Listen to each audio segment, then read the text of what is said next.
अब्दुल बासित जी, अब्दुल बासित जी, आप एक farmer diplomat हैं।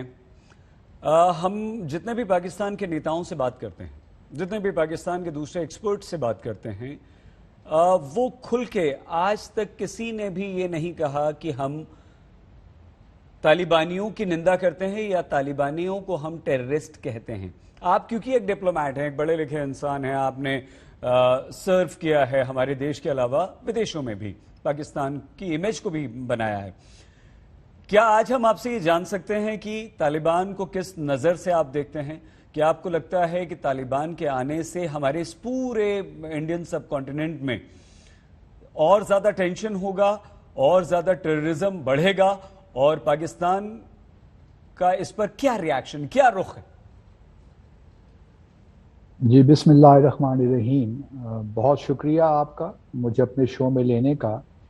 देखिए, तालिबान अफगानिस्तान में एक मेजर स्टेक होल्डर हैं और उन्होंने अपनी 20 साल जो पीछे जद्दोजहद थी उसमें साबित किया है कि आप उनको विश अवे नहीं कर सकते, आपने उनके साथ डील करना है इन एनी केस। क्योंकि 1996 से 2001 तक उनकी वहाँ हुकूमत थी और आप जानते हैं कि ताकत के ज़रिए उनको हटाया गया था। तो वो अपने लिहाज से, अपने पर्सपेक्टिव से फॉरेन ऑक्यूपेशन के ख़िलाफ़ जद्दोजहद कर रहे थे और उन्होंने इस्लामिक एमिरेट ऑफ अफ़गानिस्तान को दोबारा बहाल करना था, जो उन्होंने कर लिया। अब ये बात मैं ज़ाती तौर पे ये समझता हूँ कि अफ़गानिस्तान ने बहुत मसाइल झेले हैं 79 के बाद, बल्कि उससे पहले भी जो सिविल वॉर वहाँ पे होती रही खल्की और परचमीज़ के दरमियान। फिर 79 में सोवियत यूनियन आ गया, वहाँ उसकी ऑक्यूपेशन हुई। उसके बाद वो निकले तो फिर वेस्ट ने छोड़ के चले गए अफ़गानिस्तान को। पाकिस्तान में 5 मिलियन अफ़गान रेफ्यूजीज़ रह गए। तो ये उस वक्त की कहानी है, उसकी लेगेसीज हैं जो आज हम देख रहे हैं।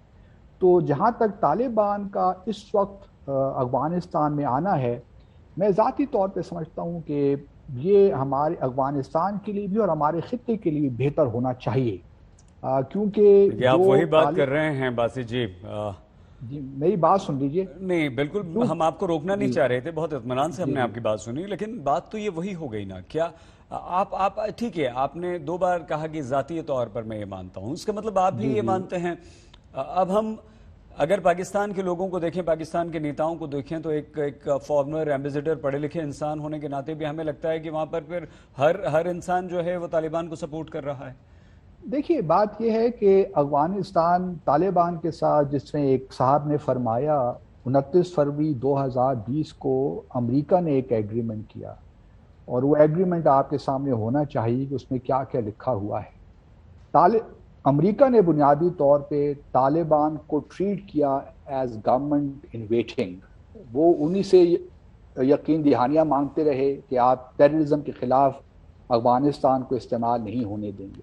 तालिबान ने भी जितनी भी स्टेटमेंट्स आई हैं 15 अगस्त के बाद, आप देख लीजिए कि तालिबान ने बरमला कहा है कि वो अपनी ज़मीन को दहशतगर्दी के लिए इस्तेमाल नहीं होने देंगे।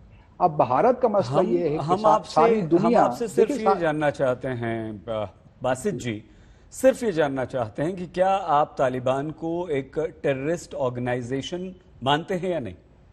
नहीं, मैं तो देखिए, अब जब दुनिया नहीं मान रही, दुनिया उनके हम तो साथ कह रहे हैं इंगेज ना, हो रही है। नहीं हमने तो सिर्फ कहा ना, भारत ठीक है, सिर्फ भारत देखिए एक वाहिद इंटरनेशनल मुल्क है। डिप्लोमेसी सिर्फ अलग बात है भारत सर, पर सिर्फ इंटरनेशनल भारत एक डिप्लोमेसी मुल्क अलग है। बात है। देखिए कतर में क्या हो रहा है, वहां जो बैठक हो रही है, अभी वेट एंड वॉच ना। हमारे जो बीजेपी के जो स्पोक्स पर्सन, उन्होंने साफ कहा कि हमारी गवर्नमेंट जो है वो वेट एंड वॉच की पॉलिसी पर है।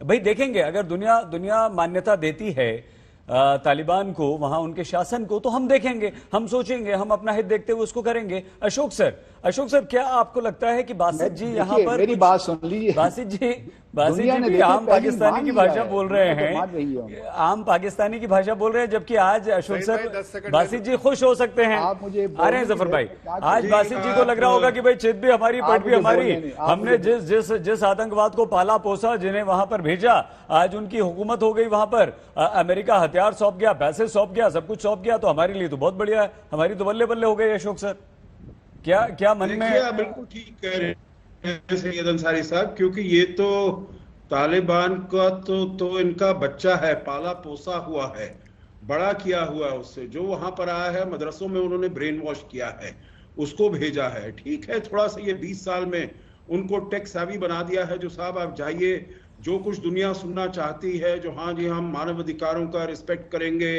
विमेन को हम बाहर निकलने देंगे, विमेन को जाने देंगे, महिलाओं को दफ्तरों में काम करने देंगे, पढ़ाई करने देंगे स्कूल में वगैरह वगैरह, परंतु जो जमीनी हकीकत है वो उससे बहुत अलग है। तो इसीलिए जो और ये बासित जी का कहना बिल्कुल ठीक नहीं है, जो हार मानता है उसको टेररिस्ट ऑर्गेनाइजेशन।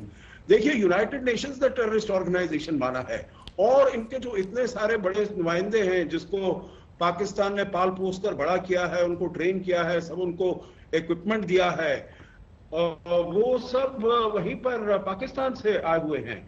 दूसरी बात ये कहते हैं जो अग्रीमेंट है फरवरी 22, उसमें देखिए जो कुछ भी तालिबान ने अग्री किया है, उन्होंने कहा है हम वायलेंस को कम करेंगे। अभी 15 तारीख से पहले वही सबसे यहां पर अफगानिस्तान में अफगानियों के पीछे वो वायलेंस कर रहे थे, अफगान नेशनल सिक्योरिटी फोर्सेस को मार रहे थे,